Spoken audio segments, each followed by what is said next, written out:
नमस्कार। हस्तक्षेप में आपका स्वागत है। मैं हूं अमलेंदु। कल टीवी लाइव पर एक गंभीर परिचर्चा का आयोजन किया गया, जिसमें देश की राजनीति में हो रही उठापटक का विश्लेषण वरिष्ठ पत्रकारों द्वारा किया गया। इस परिचर्चा में मैंने भी हिस्सा लिया। आइए देखते हैं इस परिचर्चा के कुछ प्रमुख अंश। साभार जी राजीव जी, जहाँ तक नीतीश कुमार की बात है, नीतीश कुमार ने जिस तरीके से पाला बदला, उसके बाद ये स्थिति है कि जिनके पाले में गए हैं वो नाव ही डूबने वाली है। वो स्वयं बीजेपी के लोग मुंह दिखाने लायक नहीं है, कुछ बोलने लायक नहीं है, कुछ बताने लायक नहीं है। और नीतीश कुमार की पार्टी में भी दो हिस्से में लोग बटे हैं।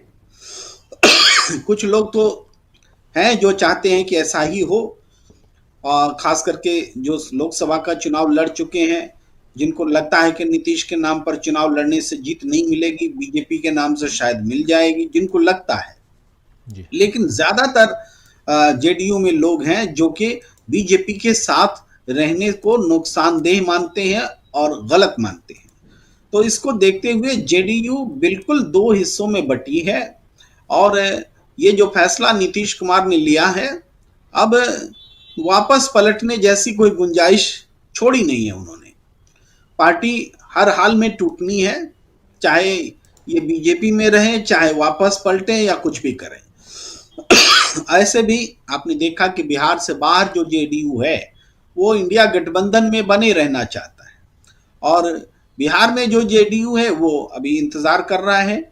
और तेजस्वी यादव ने जो कहा था कि खेला होगा, वो खेला होना बाकी, वो तो चिराग पासवान के स्तर पर भी होगा, क्योंकि जेडीयू ने के बीजेपी में जाने के बाद सबसे ज्यादा असहज अगर कोई एनडीए में है तो वो चिराग पासवान है।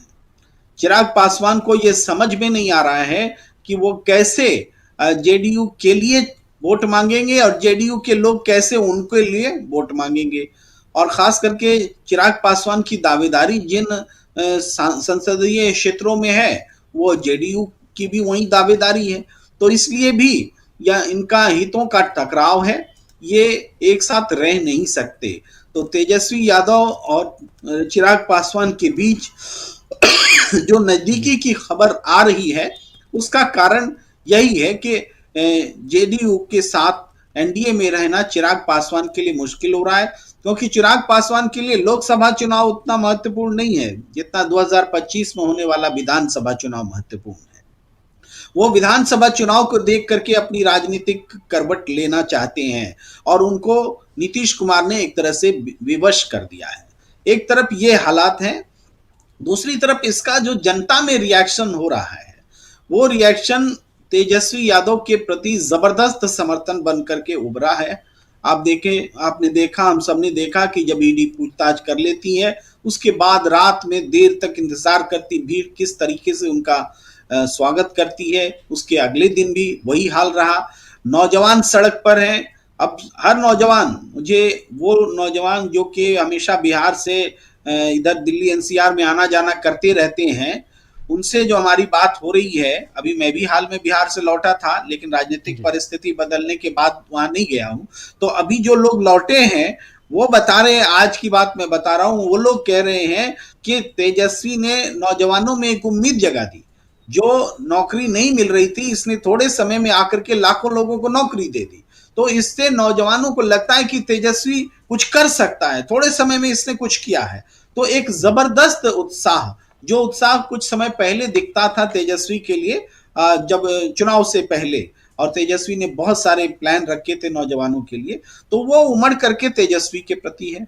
अब राहुल गांधी की जो यात्रा है, राहुल गांधी की यात्रा में तो हर जगह भीड़ जुटी है, बिहार में भी जो भीड़ जुटी है, लेकिन बिहार में यहाँ जहां कांग्रेस कमजोर मानी जाती है, वहां पर इतनी जबरदस्त भीड़ जुटना, तो इसमें एक तो है कि राहुल गांधी की अपनी उपलब्धि है, दूसरा तेजस्वी यादव और आरजेडी का समर्थन भी इसका कारण है कि वो लोगों का उत्साह जो है एक जगह सिंक हो रहा है। राहुल गांधी, उसका नेता वहां, और तेजस्वी यादव दोनों वहां पर बिहार में भीड़ को आकर्षित कर रहे हैं, लोगों को आकर्षित कर रहे हैं।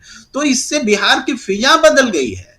और बिहार में लोकसभा चुनाव में जो लोग कह रहे थे कि अब पहले की तरह 40 में 39 हो जाएगा, अब ये 40 में 39 नहीं तो 40 में 30 समझिए, उल्टा आरजेडी और इंडिया गठबंधन की तरफ आने वाला है। ये हालात पैदा हो गए हैं।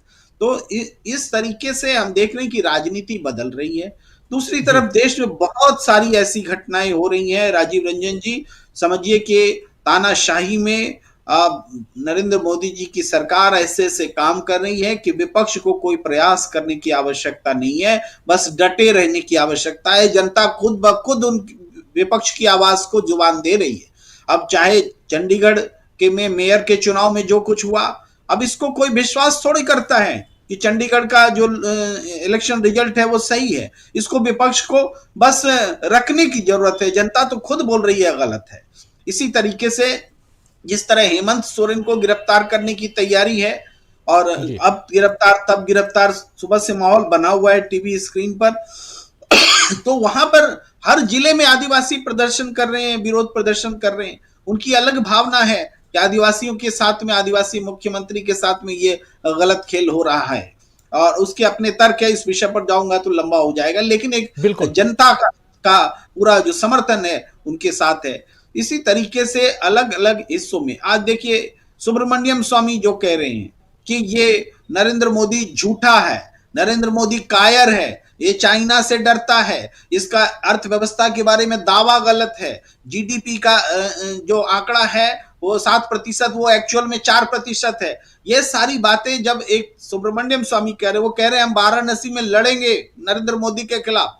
तो इस तरह की बातें अगर आ रही है, इसका मतलब है कि सुब्रमण्यम स्वामी जैसे नेता भी जनता की नब्ज समझ रहे हैं, वरना आज तक तो नहीं बोला करते थे कि मोदी के खिलाफ लड़ेंगे। आज वो बोल रहे हैं, तो आज वो इसलिए बोल रहे हैं कि परिस्थिति को बोलने के अनुकूल मान रहे हैं, इसलिए बोल रहे हैं। और जनता तैयार खड़ी है, और विपक्ष को बस जनता का समर्थन लेने के तरीके निकालने हैं। आपको जेल में डालना है, जेल में डालिए, जेल में रह करके भी हम लड़ेंगे, यूनिटी नहीं खोएंगे, गिरेंगे नहीं हम।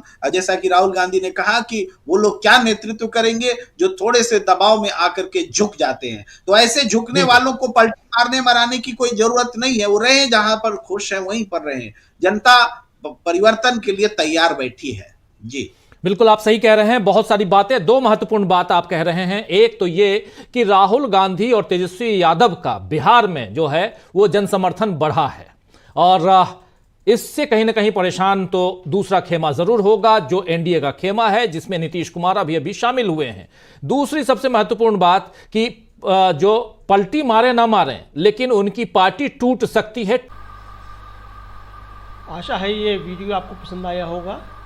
इसको ज़्यादा से ज़्यादा शेयर करें, लाइक करें, सब्सक्राइब करें चैनल को, फेसबुक पेज को फॉलो करें, और ज़्यादा से ज़्यादा इसको सब्सक्राइब करें।